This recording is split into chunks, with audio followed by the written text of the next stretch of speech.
This ministry got started about almost 10 years ago through a small men's ministry study that led to a bunch of guys getting together and saying we need to create service opportunities for guys to go out and serve and feel completely comfortable in what they do. So, giving them an opportunity to put a hammer in their hands and go out and do something meaningful from a service standpoint. When we first started this ministry, I thought it was going to be about making people's homes warmer and safer and drier and all those things, and I quickly learned that it was much more about the relationships that get formed through those things, and I think that's what God's really calling us to be. Is calling us to be in community with other people. My name is Andrew Lee. I'm the City Director for World Impact in Chester. From an operational perspective, Men of Mission has been a huge blessing.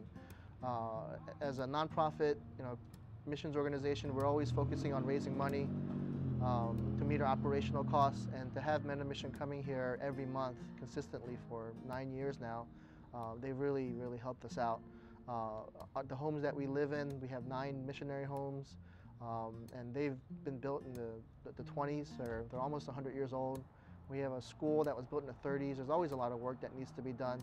So chipping away a little bit at a time on those projects is a huge blessing. And to have just the manpower and the skills that Men of Mission brings, it's really a blessing. Otherwise, we'll have to just raise money and hire people, and that's okay too. It just takes more time, and the funds could be used elsewhere if we didn't have that need. My name is Mary Beth Drobish. I am the founder of the barn at Springbrook Farm. The Men of Mission built a handicap accessible treehouse for our children. It was a summer-long project in one of the hottest summers we'd ever had. And they worked every Saturday diligently. And the treehouse has just surpassed our greatest expectations. It has offered children the opportunity, children who are in wheelchairs, children with walkers, as well as children with other sorts of disabilities, the opportunity to go high in the sky, to do the fun things and have the experiences that typical children have and that many of us take for granted because it's an everyday occurrence. For these children, it's a profound experience.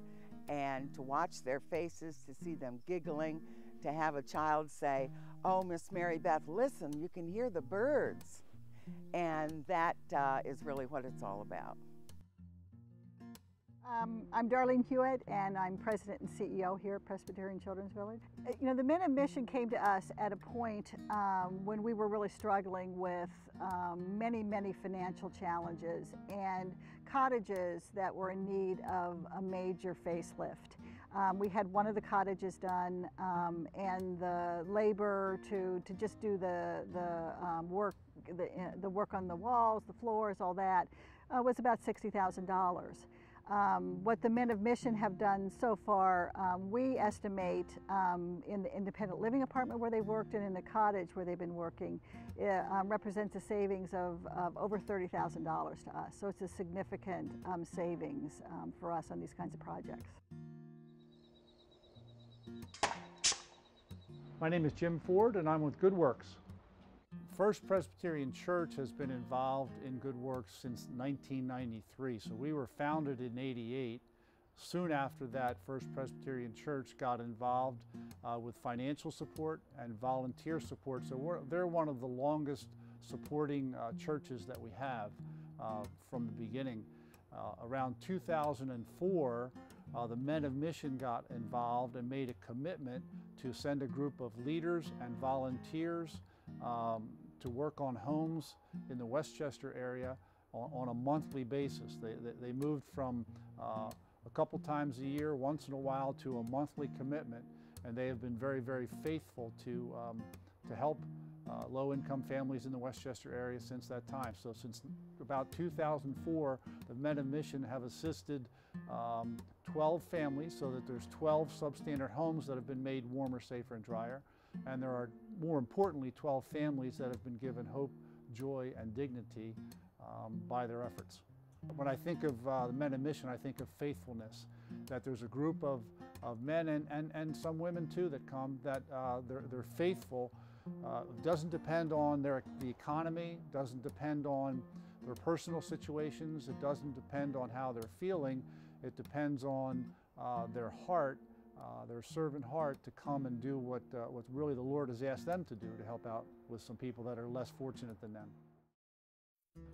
Well, I mean, one thing that I've really enjoyed in the last 9 years with Men in Mission is just the friendships that we've built. Many of the guys at Men in Mission offer to help us out even outside the workday with the way the skills and gifts that they present.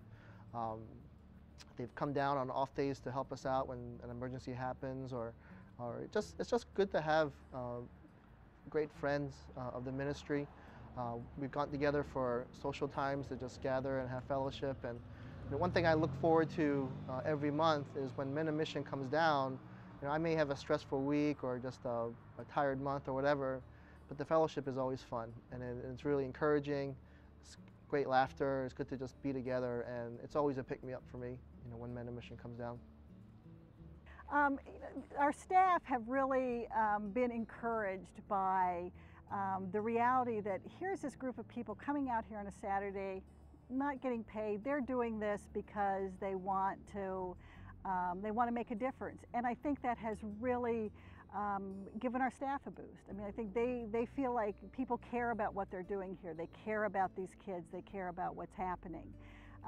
When I come out and have been a part of it, I smile at the obvious camaraderie that's building among this group. We've got guys from several different groups, from several different churches, and they're enjoying one another. And it's just great to see that kind of friendship and enthusiasm grow around a mission like Presbyterian Children's Village.